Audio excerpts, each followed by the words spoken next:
자, 이번 대정부 질문을 거치면서 정치권의 이념 전쟁은 더 격화하는 모양새입니다. 홍범도 장군 흉상 이전을 둘러싸고 격돌한 여야는 민주당 출신 윤미향 의원의 조총련 관련 행사 참석을 두고 공방을 이어갔는데요. 윤미향 의원이 도쿄 요코하미초 공원에서 꽃을 들고 추모비 쪽으로 걸어갑니다. 지난 1일 친북단체 조총련이 주최한 간토 대지진 조선인 학살 추모식에 참석한 당시 영상입니다. 이날 고덕우 조총련 도쿄본부 위원장은 우리 정부를 불순한 무리라는 뜻의 남조선 괴뢰도당이라고 불렀지만 윤 의원 일행은 끝까지 자리를 지켰습니다.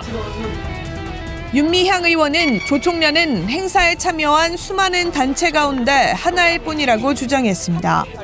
100여 개가 넘는 일본 단체들이 실행위원회를 조직해 추도 사업을 계획했다는 겁니다. 남북교류협력법을 위반한 적이 없어요. 저는 조총련을 만나러 갈 계획을 세우지도 않았고요. 저는 당당합니다. 윤석열 대통령은 자유민주주의 국채를 흔들고 파괴하려는 반국가 행위에 대해서는 정치 진영에 관계없이 모든 국민과 함께 단호하게 대응해야 한다고 말했습니다. 조총련은 아시다시피 국가보안법상 반국가 단체입니다. 그렇기 때문에 현직 국회의원이 조총련 행사에 참석하는 것은 적절치 않다고 생각합니다. 조총련은 명백한 반국가 단체죠. 네. 국가보안법상의 반국가 단체입니다. 조총련은. 국회의원이 해외의 어떤 행사에 참가하려고 하면 야, 거기도 도대체 어떤 단체들이 있고 누가 있는 거야? 이걸 안 알아보고 한다는 게 말이 되겠습니까? 당연히 다 알아봐야죠. 그럼 내가 가서 행사에서 뭘 해야 되는 거야?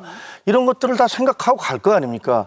근데 100여 개 단체가 묶여있기 때문에 나는 조총련이 주최하는 건지 몰랐다라는 얘기는 그거는 무능도 아니고 그냥 제가 보기엔 거짓말에 불과한 거고요. 제가 만약에 조홍천 의원님 여기 계신데 민주당은 북한의 괴뢰입니다. 괴뢰 정당입니다. 그럼 조홍천 의원이 가만히 계시겠습니까? 엄청 화내시죠? 벌떡 일어나서 멱살 잡으실 거예요. 그렇죠. 예. 그런데 다른 나라에 가서 그 조총련에서 대한민국 국회의원이 배지 달고 갔는데 그 앞에서 남조선 괴뢰 당국이 이렇게 얘기하는데 그걸 듣고 앉아 있었다? 아, 이건 도대체 무슨 태도고 행위인지를 잘 모르겠어요. 이거는 마치 저 또 딱 드는 생각이 야, 당대표는 싱하이밍 중국 대사 앞에 가서 온갖 우리 국민들을 모욕하는데 그걸 그냥 들으면서 생중계를 해주더니 이제 거기 국회의원께서는 조총련한테 가서 남조선 괴뢰 당국이라는 얘기를 듣고 계셔?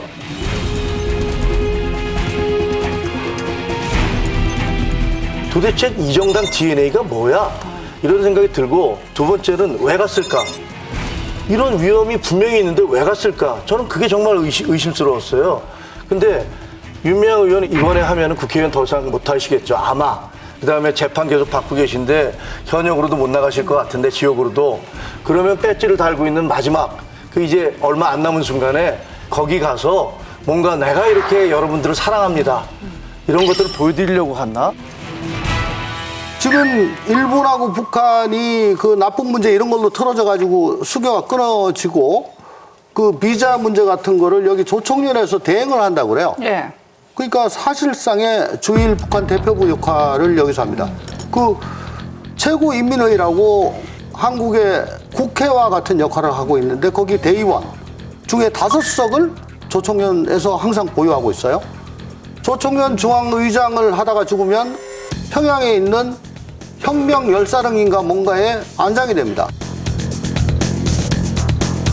그런데 장경태 최고가 뭐 미국 공화당하고 조총련하고 뭐 같은 반열에 놓고 얘기를 하더라고요. 지금 조총련을 지금 간첩 단체라고 지금 정부 여당은 주장하시는 건가요? 한국 민주당 의원은 미국 공화당 뭐 행사에 가면 안 되니까 예를 들면 아니 근데 의원님 이 예. 공화당 민주당 문제가 아니라 조총련은 조금 그런 성격과는 다르지 않습니까? 조총련 잘 모르세요? 아니 알고 있는데요. 그러니까 그걸 어떻게 생각하세요? 왜 그 얘기를 하시는지 이해가 안 되네요. 참 기가 막히고 코가 막히다. 어떻게 미국 공화당이 이제 트럼프 때문에 좀 위험해지긴 했는데 그렇다고 하더라도 조총련만큼 위험할까? 1970년 대법원에서 반국가 단체라고 판결을 확정했고 이건 아직 변한 바가 없습니다. 남북교류협력법상 조총련은 통일부에다 신고를 하고 접촉을 해야 하는 그런 사안인데 아무 얘기 안 하고 만났잖아요. 근데 이게 어떻게 공화당하고 같다는 건지.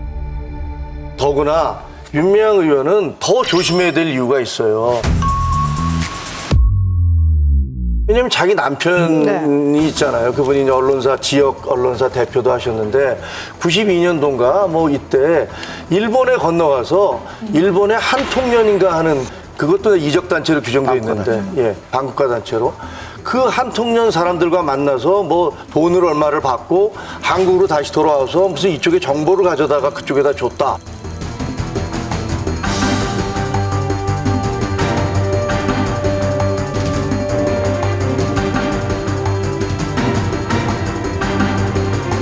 그런 혐의로 그때 남매 간첩단이라는 그 대대적으로 보도가 됐단 말이에요. 그래서 첫 번째는 4년, 여동생은 2년 이렇게 받았다가 나중에 이제 간첩은 아니다.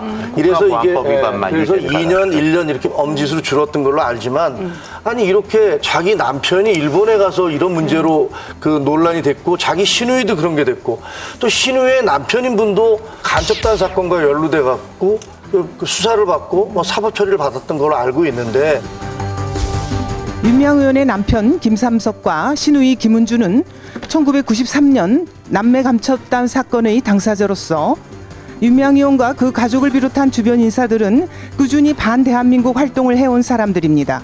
윤미향 의원은 대한민국 국회의원으로서의 자격을 이미 상실했습니다.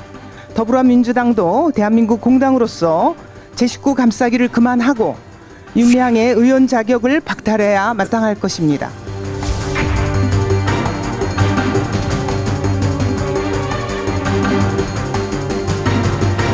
이런 문제들이 계속 자기 주변에 있는 사람들이 켜켜이 있단 말이에요. 그럼 그럴수록 야 이거 내가 일본에 가서 어떤 행동을 할 때는 조심해야 되는 거 아닌가를 상식적이라면 생각할 거 아닙니까? 근데 그런 걸 안 했다는 것도 그렇고. 또 다른 편에서 본다라고 하면 본인의 그야말로 남편과 시누이와 뭐 이런 문제만 있는 것이 아니라 선직 보좌관 가운데에서는 베트남에서 공작원을 만났다라고 해서 국가보안법 위반으로 조사를 받고 있는 분도 있어요. 뿐만 아니라 우리가 정대협 사건이 일어났을 당시에 나왔던 기사 중에 하나가 소위 유경식당의 허강일 지배인인가요? 그분이 증언한 것이 있습니다. 그 당시 여성정보원들과 함께 위안부 할머니들의 쉼터로 만들어 놓은 그 비싸게 산 집에서 저녁에 파티를 했는데